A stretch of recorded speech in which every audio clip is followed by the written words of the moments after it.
What's up y'all, Mike Build. Welcome back to the channel. In today's video, we're gonna be going over and testing a cheap budget lithium iron phosphate battery. This particular one is made by a company called Siekon. This battery costs $230, which makes it very low on the budget scale as far as 12-volt batteries go. This is even cheaper than most lead acid batteries, which is crazy. These things are getting ridiculously cheap. And today we're gonna see how good this thing is. Now, Siekon says this thing uses grade A EVE cells. They also rate this thing to 5,000 charge and discharge cycles. You can parallel up to 4 of these. You can also series up to 4 of these. It has a 100 amp BMS. It can do 150 amps for 3 seconds. It also has low temperature cutoff, which is crazy for a battery this cheap. Normally you don't ever get that in a battery this cheap. The case is ABS plastic, weighs about 20 pounds. I really like the color too, and I really dig the green and white color scheme. I haven't seen this company before, so it's kind of cool to see, you know, these new companies coming out with better batteries for less money. We're gonna find out if we're getting our money's worth or not, and we're gonna see how good this thing is. So we're gonna perform the capacity test, then we're gonna do a 100 amp discharge test, then we're gonna do a 150 amp discharge test for 3 seconds, and then we're gonna take the battery apart. We're gonna have a look inside. I'm gonna show you guys a lot of up close stuff inside the battery so we can actually see how good the build quality is. We're gonna see what kind of cells they use. We're gonna see what kind of BMS it uses, and then we're gonna give our final thoughts and kind of go from there. And my plan for this battery is I'm gonna put it in service with the rest of my 12-volt batteries. If you guys watched one of my other videos a few months back, we reviewed another cheap battery, and I've been using that one every day. So this one's gonna go in parallel with that battery, and we're actually gonna cycle this thing. I'm not just gonna test it for a video and throw it on a shelf somewhere. I'm actually going to get some real world use out of this battery. I wanna build a bunch of stuff with this battery, and we're really gonna do some long-term testing and go over the build quality. And you guys can let me know what you think in the comments. If you guys wanna get one of these for yourself, there is gonna be a link in the description to Siekon's website. And if you use a discount code provided, you will get 3% off. So that was nice of them to provide that. There also is an Amazon link if you wanna go check it out there as well. Both of those will be in the description. There's not very many batteries available for this price point. So I really hope this thing's a winner, because if it really is good for that price, then it's a no-brainer in my opinion. So let's get into it. All right, before we do any sort of testing, we do need to charge the battery. So I'm going to use this 10 amp charger. This is going to charge it to 14.6 volts, at which point the charger will shut off, and then we can begin our capacity test. We're gonna test it at 0.2C and see the capacity we get and go from there. All right guys, I'm gonna let this fully charge. Once we get a green light here, then we know it's done. So this is gonna take a few hours. We're just gonna let it be. All right, here's a close-up of the battery for anyone who's curious. Here's some more spec. Here's how you say the brand name. It's Siekon. Also included in the box, you do get 2 sets of M8 bolts. You get some little safety caps, and then you also get the user manual. So we can kind of skim through this real quick. So there's some of the specs from the manual. For those who are interested. Sorry, there's a little bit of glare.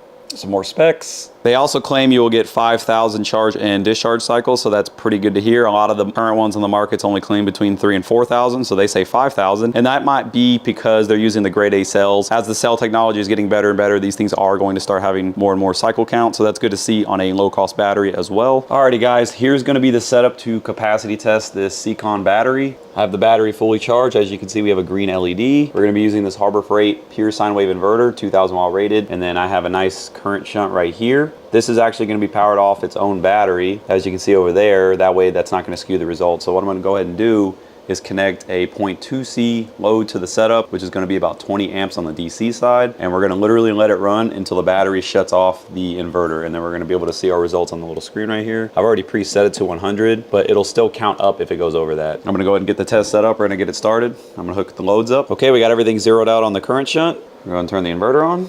All right, here we go. Got about a 0.2C load on the battery now. We have one charger charging up my 12-volt power bank right here, and I have this other charger charging up my big 48-volt battery. So those both together equal almost 300 watts, 270 watts. So we're gonna let this run, like I said, until the battery completely shuts everything off, the BMS shuts off, and we're gonna see what the results are. So this will probably take about 5 hours. All right, guys, the discharge test just finished.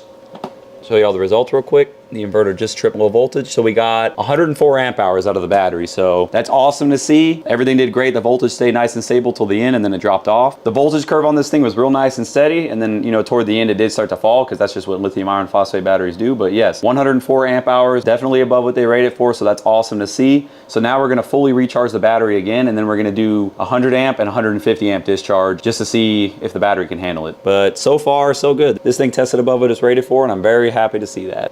All right guys, we have the inverter hooked up again, just like we did in the capacity test. We're gonna hook a big battery charger up to this, and that's going to allow me to control exactly how much current and wattage we're pulling. This is the setup we're gonna be using for our load. It's a big 3,000 watt SunGold power inverter charger. So right now I'm discharging this battery pack down enough to where when I plug this into the inverter, and then all I got to do is turn this knob right here, and it's gonna turn the charger power all the way up as high as I want. So that should allow us to put 100 and 150 amps worth of load on this. Then we're going to be able to see how the Siekon does, if it cuts out, if it gets hot, if it does anything weird. We're able to see the voltage and all that stuff. So as soon as that discharges a little bit, I'm gonna go and hook everything up, and then we're gonna turn it on, and we're gonna start the test. All right, inverter is on. Hopefully you guys can see that okay. All right, battery charger is connected. Let's go ahead and turn it on. All right, we have 23, 36 amps. I'm gonna go ahead and crank it up some more. 37, 38 amps, 39 amps, 40. I'm gonna go ahead and creep it up some more. We're at 40 amps. As you can see, it's taking it like a champ. Go up a little more. That's 50 amps on the dot. Let's go ahead and go up more. I don't know how high this is gonna go. 133 amps. It's rated at 100 amps, and it'll do 150 for 3 seconds. So far, it's holding 133 pretty strong. And we are getting some voltage sag, but I guarantee you that's from the actual losses in the wires. I'm actually gonna check it with a meter, and we're gonna verify that. All right, the Harbor Freight inverter's fan just kicked on. Let's check the voltage. All right, so it says 11.4, but we're actually getting 12 at the actual battery terminals. I wouldn't worry about that voltage sag too much. This is overloading the battery. Technically, it's only rated for 100 amps, pushing 133, no problem. Nothing's getting hot. All right, so unfortunately, that's the highest I can go with this battery charger. So we're gonna plug another battery charger and see if we can get 150 amps out of it. Alrighty guys, the next battery charger we're going to use is this EG4 charge inverter, and this can pull up to 5,000 watts. So we will easily be able to hit 150 amps with this. And I'm gonna have this connected to my big 48 volt battery that's running on my mini splits right now. So it'll be the perfect load, really stress test this battery. Here we go, charge inverter's plugged in. Let me get you guys zoomed in, okay. Also guys, please forgive my poor lighting. I am working on building a studio, so my future videos will be better. So thank y'all for y'all's patience. All right, here we go. Oh, there it goes. All right, the charge inverter is pulling 85 amp. Let's see if we can get it a little higher. All right, I'm setting the charge current on the charge inverter from 16 amps. Let's go to 20. All right, that's 20 amps on the charge inverter. There we go, it's loading up. The inverter, by the way, if I haven't already said, is rated for 2,000 watts. All right, that's 102, 105 amps. 113 amps. All right, we're at 113 amps. I'm gonna go ahead and crank the amperage up a little bit more. Go to 25 amps. All right, 25 amps. All right, coming up on power. So far, so good. 83 amps, 86. I really wanna get this to 150. I'm not gonna go much more over 150 because I don't wanna damage anything. I still wanna be able to use this battery when I'm done testing. All right, now we're at 134 amps, 1500 watt load. Let's go a little higher. We're at 36 amps on the charge inverter. Oh yeah, it's getting loaded down. I don't know when the inverter's low voltage is gonna kick in. It may be any minute. Oh, okay, low voltage just kicked on. There we go, it just tripped. All right guys, I think I'm gonna wrap up the discharge test. I was not able to get the full 150 amps out of it, but that's on me. I do believe my setup needs a little bit of an upgrade. I'm only running 4-gauge cables, and they're not the best cables in the world.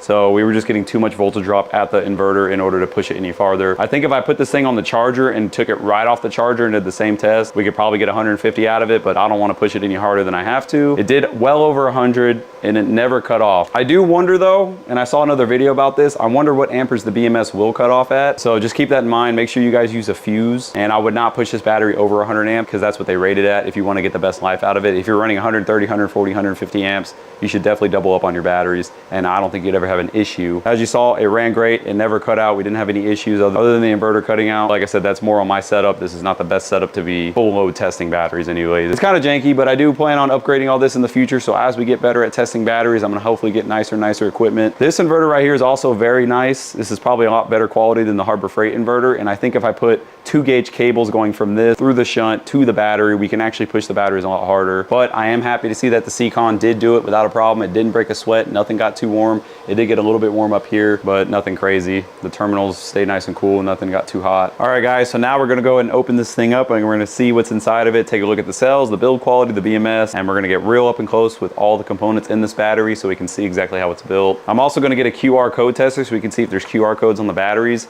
and confirm that they're Eve cell, and we'll be able to see all the information hopefully on those as well. Alrighty guys, so we did all our testing on the battery. Now it's time to crack it open and have a look on the inside. Really excited to see what we find. So the way you open these batteries up is it's just glued all on the lid. So I just very gently pried because I don't want to damage the battery. I do actually want to use this, and let's see what's inside.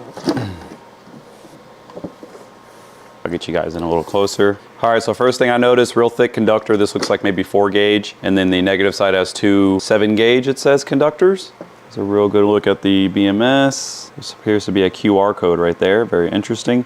Here's a temperature sensor right here. So not much to see from the top. You can see they put these foam blocks on the sides as well as the front and back to keep the battery safe from vibration. Nothing feels loose. The wiring looks good. These connections look really solid, nicely heat shrinked.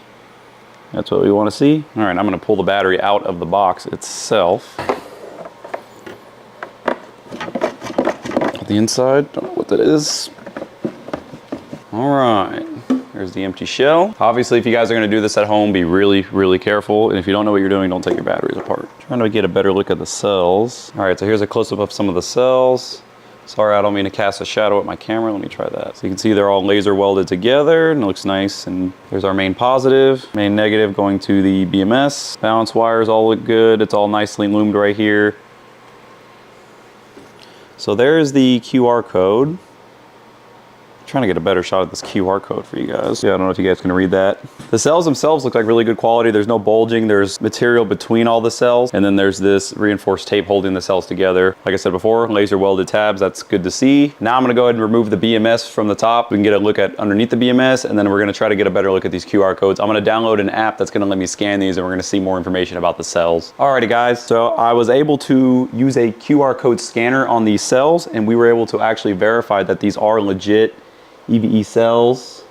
You can see here 100 amp hour, and the manufacturing date on these cells is the 4th of July of 2023. So they're about a year old, but that was when they were actually manufactured. So they were obviously built, shipped, then they were given to these guys for them to build. So that's not really a big deal. As long as the cells aren't like really, really old, I don't think it really matters. You guys are curious about the information on there. All right, guys, so I checked all 4 of the cells and they all are matching as far as the date code and all that stuff. So I'm very confident that these are legit cells. So that's really good to see a company using good name brand cells in their batteries, because sometimes you really don't know what you're getting. So these are legit EV cells. Very good to see that. EV makes a ton of battery cells and they're known to be very reliable. Very happy to see that. Now we're gonna check the voltage of each cell to see how closely they are after doing our big discharge test and putting a ton of load on it. Let's see how well the cells are actually matched. Because if you have a cell that's not matched well to another cell, you're gonna see a deviation. So let me go get my meter. We're gonna put it on volts. So good you guys can see that.